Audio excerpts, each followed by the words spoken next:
Hi, everyone. Thank you so much for joining us today. I'm Erin Creighton. I'm the Adult Services Department Head and Assistant Branch Manager for the Fredericksburg branch of the Central Rappahannock Regional Library. Today, I am thrilled to be joined by Jon Bachman, who is a local historian and naturalist, who is here today to talk to us about a little bit of lesser known history, I'm going to call it. But I'm so excited, Jon. Thank you for being here today. Sure.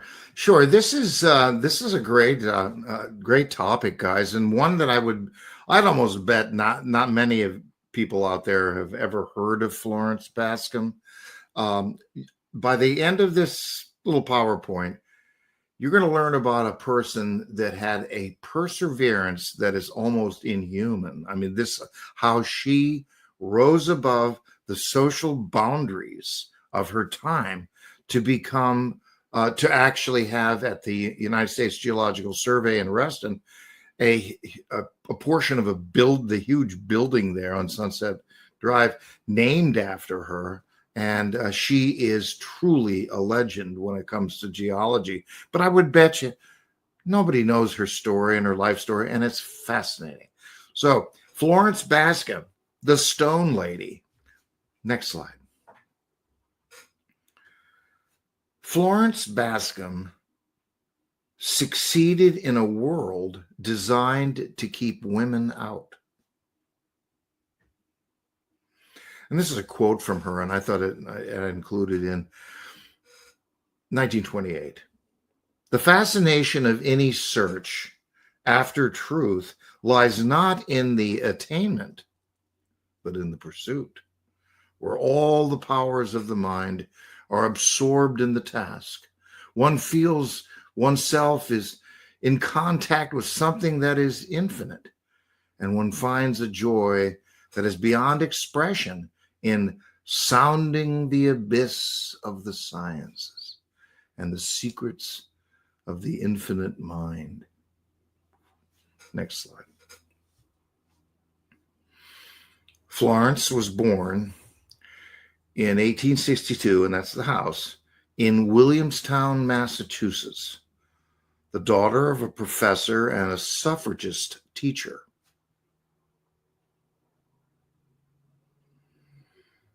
Her father, Jon Bascom, was a professor at Williams College and later president of the University of Wisconsin. Her mother, Emma Curtis Bascom, was a women's rights activist involved in the suffrage movement. Her parents were steadfast supporters of women's rights and encouraged women to obtain a college education.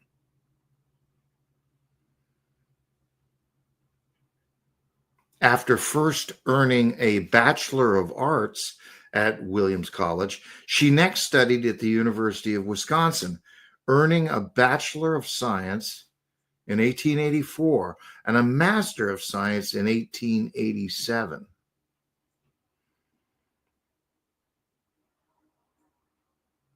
Her master's degree advisor at Wisconsin was Roland Irving, who treated Bascom differently from his male students.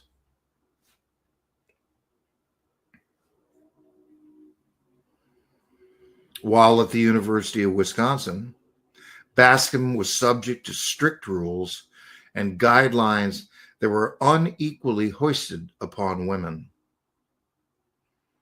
I might add that this is commonplace throughout the United States. What happened to Florence happened to many, or were the impositions placed on women. Irving did not allow Bascom to go into the field with him. At that time, field work for geology, that was considered a prerequisite for becoming a true geologist, as it often is today. Bascom later remarked that her time at Wisconsin was characterized by no manifestation of the spirit of research. She craved more, and so decided to pursue her PhD, her doctorate, at Johns Hopkins University. After earning several degrees at the University of Wisconsin and selecting geology as her preferred course of study, Bascom applied to Johns Hopkins. It was only after her father, Jon Bascom, that's the guy with the beard, president of Wisconsin, and some of the faculty at Johns Hopkins wrote her positive recommendations that the school relented and allowed her to attend, or to at least apply. There he is.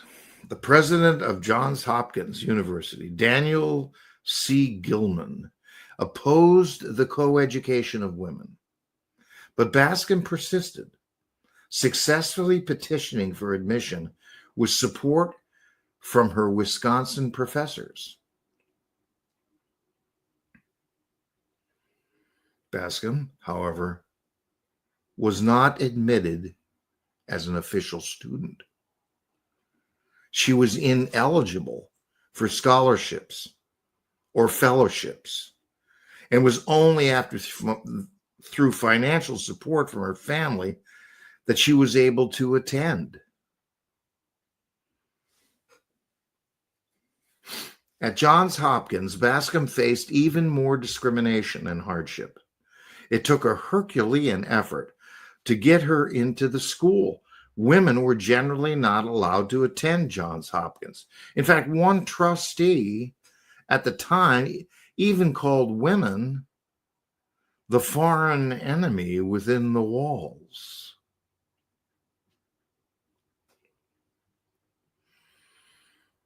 Women were not allowed to attend unless they could prove they could not get an equivalent education elsewhere. She instantly was an unwelcome pariah. And so in her isolation, she focused on the study of petrography. And by the way, petrography is the study of igneous rocks. No, there it is.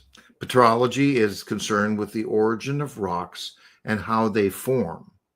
It is generally a term applied specifically to the study of igneous rocks. And there are some examples, both in the field and in close-up photographs, of your typical igneous rocks. Igneous rocks are rocks like lavas and things like that.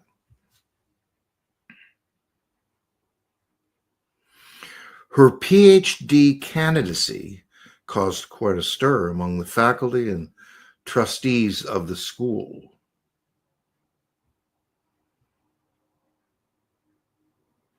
At Johns Hopkins, Bascom first faced the most significant impact of the discriminatory system. She existed in isolation. She was the only woman at Johns Hopkins University. Unlike Wisconsin, which was coeducational, there were no support networks and no family to help her. In fact, Bascom had to sit behind a screen in the classroom so as not to distract, quote unquote, the male students from learning.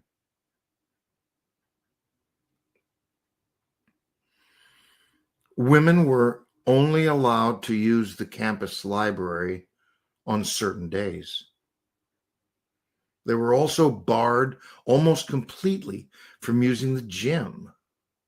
If a classroom became full, women were asked to leave it if there were not enough seats for the male students.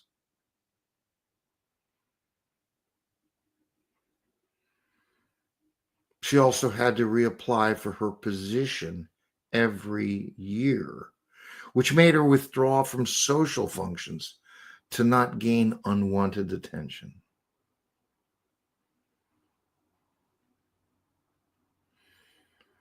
Bascom wrote 2 essays that described the unequal treatment of women in society. In one essay, she wrote, "A woman's sphere has repeatedly been laid down by mankind, the boundaries seem to narrow for womankind, who are constantly being blamed for going out of their sphere. Men are seldom found in their proper sphere. They go blameless.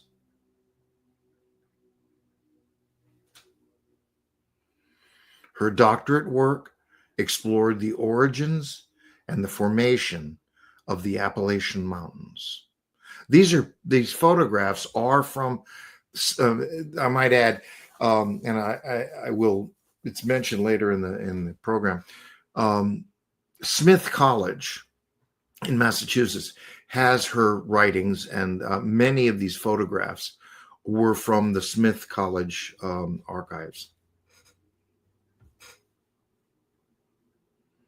Bascom's PhD thesis was a contribution to the geology of South Mountain, Pennsylvania. And that little green blip there on the top of the screen there, that's South Mountain. And the rocks there are some that are found on South Mountain. Anyway, she would be studying these to determine the true nature and geology of this portion of the Appalachians, something that had never been done before. Her doctoral dissertation explored the geologic origins of the Appalachian Mountains, where she showed that local rocks previously believed to be sediments were in fact lava flows that had undergone metamorphosis. With the assistance of Dr. Williams, her dissertation was published as a USGS bulletin. That's heavy-duty stuff to get a bulletin produced by the USGS. So, again, first woman. Florence became the first woman to earn a PhD from Johns Hopkins. When her name was read aloud at commencement, there was an uproarious round of applause and vociferous cheering. But there was also an outcry from the faculty, who thought that a woman earning a PhD lessened the prestige of the university. That arrow points to her, you know how they have the classes with the photographs and stuff like that. That's the only woman. That's Florence.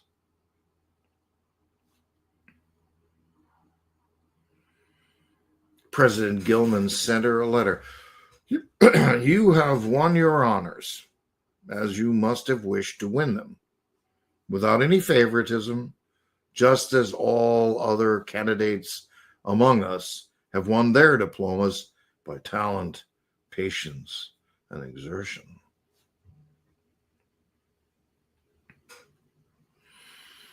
In 1893, the newspapers around the region and nation carried word of Bascom's graduation as the first woman to receive a doctorate from Johns Hopkins University.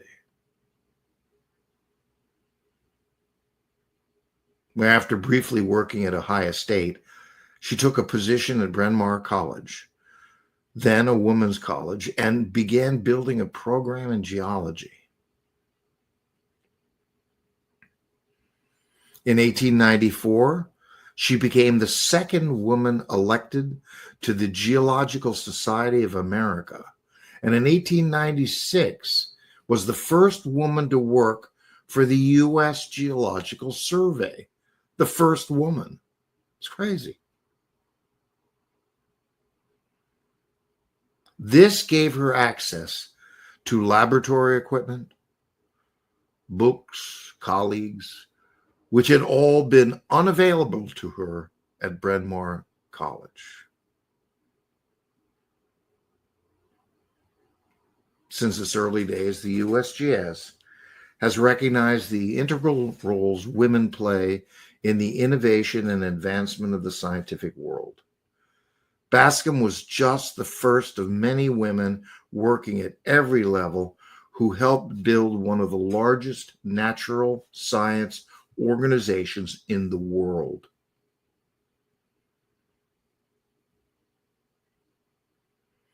But teaching was not enough. To be successful as a geologist, Bascom had to participate in the professional organizations and conduct mapping and survey work like a regular fellow. That's her in the middle of the picture there.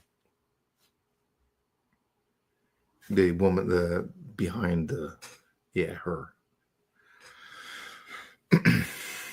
She served as the associate editor of the journal The American Geologist from 1896 to 1905 and was the first woman to present a paper before the Geological Society of Washington. This is big deal, guys. This is as high as it gets in the academics of geology. She's the first woman. She was the only woman voted as one of the top 100 geologists in the country in the first edition of An American Men of Science, and was the first female officer of the Council of Geological Society of America.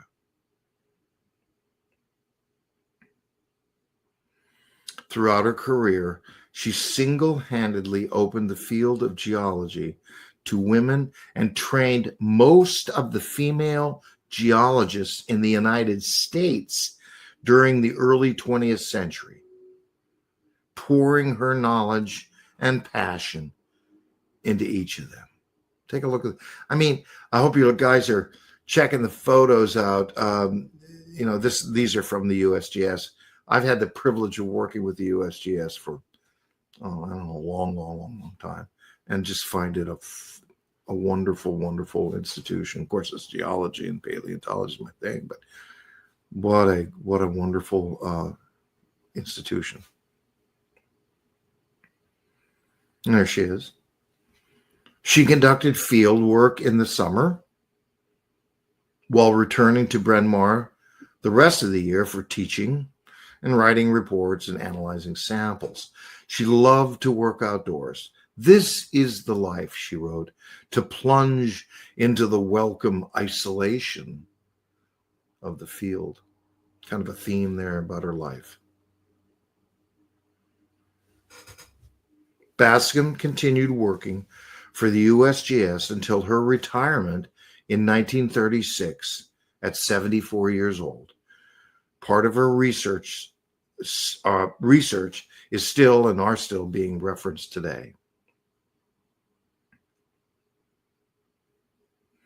Her legacy is felt today in the generations of women who have followed in her footsteps, both in the science and beyond, benefiting from her bravery and the world she helped create for those who came after her, in spite of all the hardships. Bascom rose to international fame despite her gender, not because of it. She succeeded in a sexist system that actively worked to hold her back. Bascom became a mentor to many, and she trained numerous female geologists to think critically and to communicate their findings.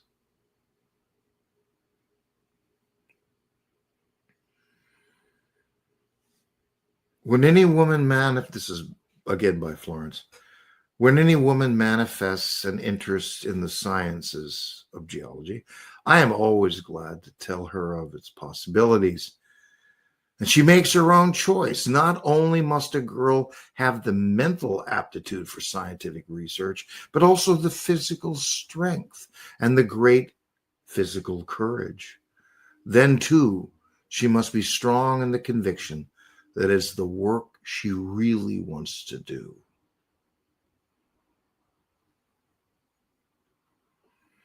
The animosity young Dr. Bascom faced as a learner would portend a career full of bias, hostility, and sexism. As a result, she would often feel alone and overwhelmed as she struggled to balance the expectations placed on her by her biased system and her personal desire to break free from those boundaries.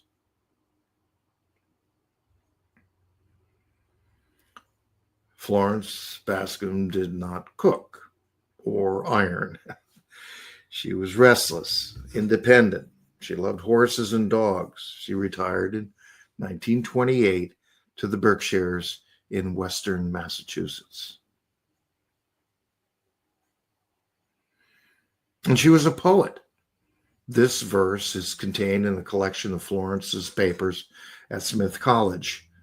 The hut. A hut and a tree and a hill for me, a dog, a horse, and an upland meadows.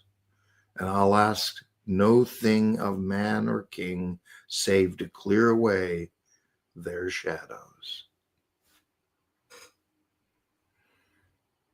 The USGS Florence Bascom Geoscience Center is named to honor her legacy and achievements, as are several natural features, including a glacial lake, a Venusian crater, and an asteroid.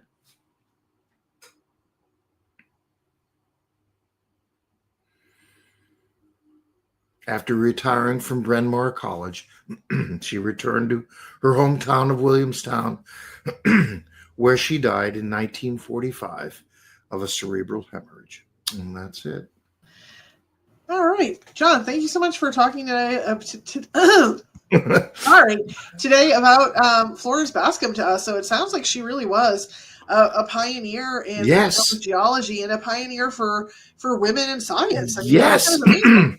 And it's just, excuse me, just a marvel. I mean, the more I got into it, in fact, I was going to make a pilgrimage up to Smith College. Diane, my wife, got a certificate, I guess, of study for a particular field from Smith College, and has got close ties with Smith. And I thought, wow, if I get it, maybe I'll write a screenplay or something. This is, I think her life probably would make a fascinating screenplay, honestly. So. oh gosh, yeah. Anyway, well, thanks a lot. Appreciate it. No problem. Thank you so much for sharing your knowledge with us as always, and we'll see you next time. Thank you, everybody, for watching. Take care.